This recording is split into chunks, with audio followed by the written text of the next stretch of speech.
programa de hoje nós vamos abordar sobre o tema comunicação. A comunicação desde a criança, desde a parte infantil, e para isso nós temos um especialista aqui, nós trouxemos o fonoaudiólogo Dr.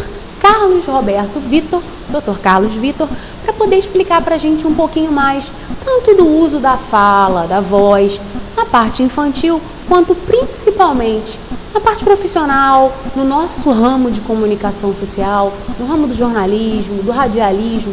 E você que está em casa, que tem a sua profissão, com certeza você precisa saber falar bem, não é? Você tem que ter esse dom. E se não tem, tem que desenvolver. Então nós vamos conversar com o Dr. Carlos Vitor. Dr. Carlos Vitor, começando, por parte de criança, qual é a importância da fonoaudiologia hoje em dia? Bom, a importância hoje inicia desde quando a criança nasce. Tanto é que a criança, quando nasce hoje, ela é submetida a uma avaliação audiológica. É importante saber se essa criança nasceu escutando bem ou não. Posteriormente, uma avaliação clínica fonoaudiológica para ver se essa criança mantém um bom padrão de motricidade oral, ou seja, se essa criança está conseguindo mamar de forma natural. A partir daí, podemos observar outros detalhes, como também é o exemplo de uma língua presa, se essa criança realmente está conseguindo manifestar todos os atos fisiológicos no seu dia a dia pós-nascimento. Falando um pouco mais sobre fono, como é que o senhor pode resumir para a gente a especialidade fonoaudiologia? A fonoaudiologia hoje ela é muito abrangente. Eu lembro quando cheguei na região, fui o primeiro fonoaudiólogo do Noroeste Fluminense. Cheguei em dezembro de 1977. Muita coisa se falava na época sobre a fonoaudiologia, que nem era fonoaudiologia, era logopedia. Posteriormente foi oficializado como fonoaudiologia. A fonoaudiologia hoje ela é muito ampla. Ela tem assim a sua importância em quase todas as áreas. Porque hoje o falar bem ele tornou-se importante em todos os níveis profissionais. A pessoa hoje não basta ser médico. Se ele não tiver uma boa fala, talvez ele pode não ser compreendido pelo seu cliente. Um engenheiro, um psicólogo, qualquer área, até mesmo os profissionais da área da comunicação. Porque muita gente acha que falar bem é questão de dom. Concordo, mas muitas vezes você pode preparar também para falar bem. Tem como fazer esse desenvolvimento? Exatamente. Primeiro que você tem que dar tempo para tudo. Falar rápido, falar correndo, não é uma forma normal de fala.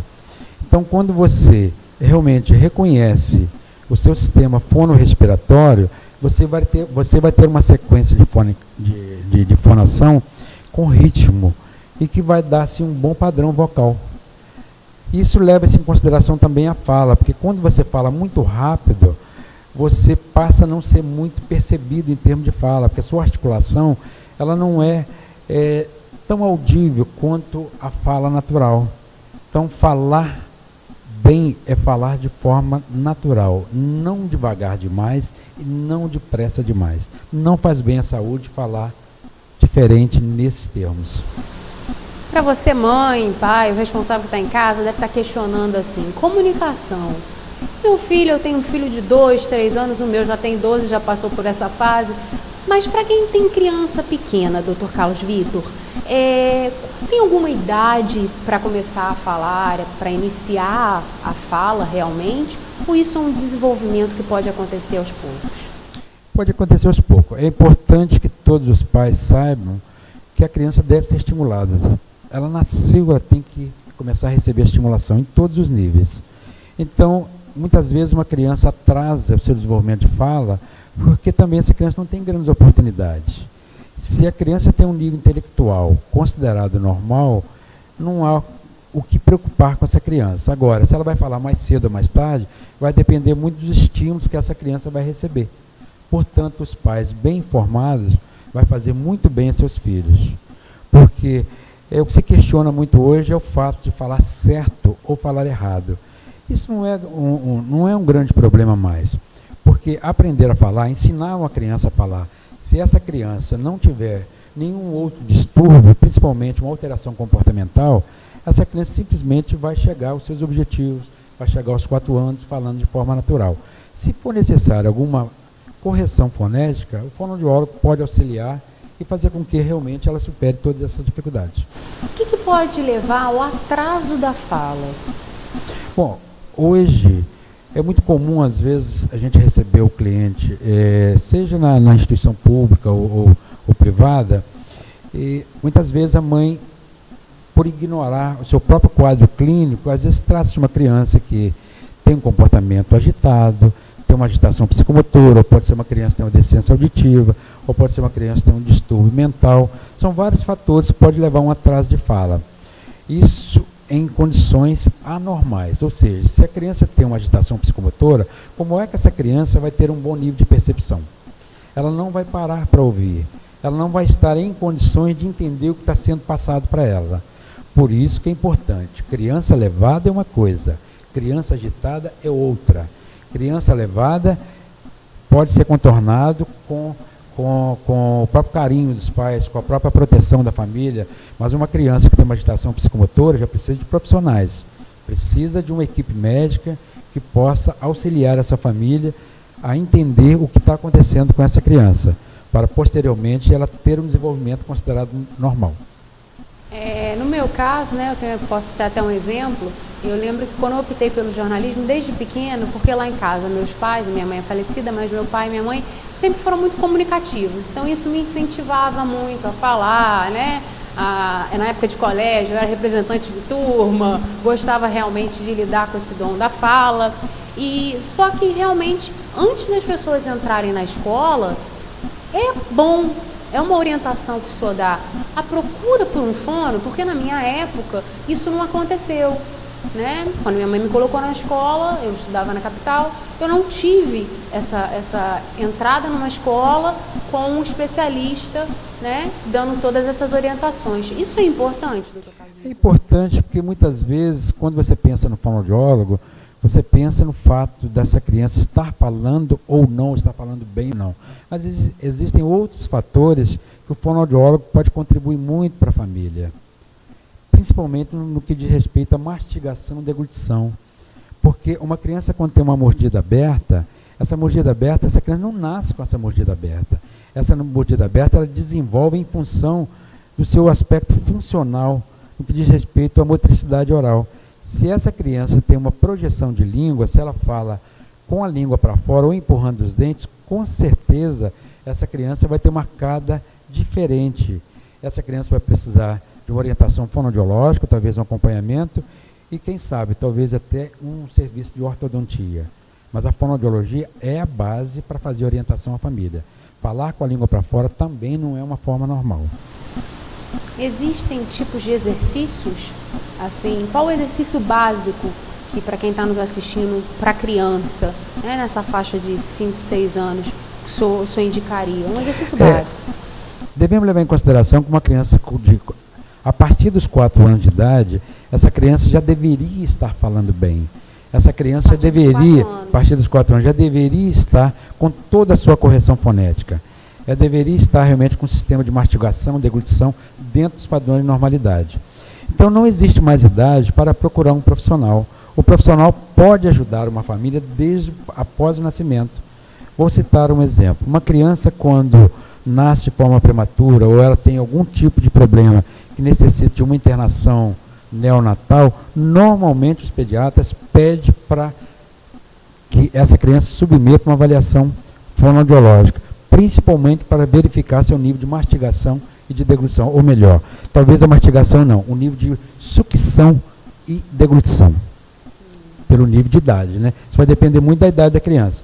Se essa criança está com 0 ano, em 1 mês, 2 meses, é lógico que nós vamos estar muito preocupados com o seu sistema de sucção e deglutição. Eu queria agradecer também a participação do João Ferreira da Silva, do bairro Seab, que acabou de mandar uma pergunta para a gente a respeito de rouquidão, né? Como que a pessoa faz, se tem alguma alteração, o que é isso? Rouquidão, podemos dizer que é uma forma diferente de apresentar o nível de voz. Porque uma voz rouca, ela não é uma voz normal. Nós podemos ter padrões diferentes, de acordo com a nossa personalidade. Mas se você tem uma voz considerada normal e de repente você fica rouco, ou melhor, se você fica rouco de um dia para o outro, com certeza foi alguma alteração clínica, ou de repente você fez uso de uma água gelada, de alguma coisa que realmente agrediu a sua laringe. Mas se você ficou rouco durante algum tempo, em função da sua fala, alguma coisa está acontecendo de errado com você, principalmente no que diz respeito ao sistema de fonação, é o que nós chamamos de respiração e fonação. Então, quando a pessoa apresenta alguma alteração nessa área, com certeza essa pessoa pode ficar rouca no decorrer do tempo, 1 mês, 2 meses, 3 meses, e quando você começa a ficar rouco em função de uma alteração de laringe, ou seja, suas pregas vocais começam a desenvolver um certo desajuste, que nós chamamos de fenda vocal, naturalmente você instala uma rouquidão e não consegue voltar ao normal enquanto você não fizer o diagnóstico e iniciar um tratamento. Chegou mais uma aqui, principalmente eu queria agradecer a participação dos nossos telespectadores. Contatos sempre aparecem na tela, vocês podem participar pelo telefone 3824-8651 ou pelo nosso Face. E chegou aqui a dona Vera Lúcia, do bairro Boa Fortuna. Ela quer saber se água gelada faz mal realmente. Tanto a água gelada quanto um café muito quente não faz bem a laringe. Mas tem pessoas que suportam bem e às vezes adaptam bem. Tem outras que faz uso de uma água gelada e daí, logo já inicia uma rouquidão. Mas eu acho que o importante é haver um equilíbrio entre a água gelada e o café muito quente. Mas não são esses fatores que levam a grandes problemas de laringe. O que leva a grandes problemas de laringe são os problemas de articulação. É uma forma de falar diferente. É uma forma de falar através de grito. É uma forma de falar onde não há um ritmo adequado. Ou seja, para falar tem que ter ritmo. Se você fala de uma forma taquilárica, se você fala rápido demais, você não respeita o seu sistema de fonorrespiração. Porque a voz é produzida através do ar que você inspira. Se você inspirou, já absorveu o oxigênio, vamos jogar o gás carbônico fora. Só que o gás carbônico vai ter uma serventia fundamental no sistema de vibração de pregas vocais. Então, esse ar tem que passar com bastante equilíbrio, para que não haja agressão à laringe. Falando nesse ramo profissional, a gente percebe que algumas pessoas, às vezes atendentes, né, em algumas lojas, falam baixinho, né? Isso é uma coisa realmente que precisa ser desenvolvido, é natural, doutor? Não, é como eu falei para você anteriormente, eu acho que hoje, independente das profissões, seja ela de nível superior ou não, ou até mesmo um lojista, falar bem é fundamental. Porque se você falar baixo demais também, você não vai conseguir convencer o seu cliente. É necessário que haja convencimento da sua expressão facial associado à sua tonalidade vocal, ao seu jeito de articular as palavras. Falar as palavras de forma natural e bem articulada é importantíssimo. Porque quando você fala bem e você tem um equilíbrio vocal, você tem o seu poder de convencimento, você manifesta uma riqueza de expressão. Aí é o que eles chamam, nossa, como essa pessoa é simpática, porque ela tem todos os conteúdos ligados a uma expressão rica. Nós vamos dar uma paradinha para o intervalo comercial e daqui a pouquinho nós voltamos com Bancada TVI.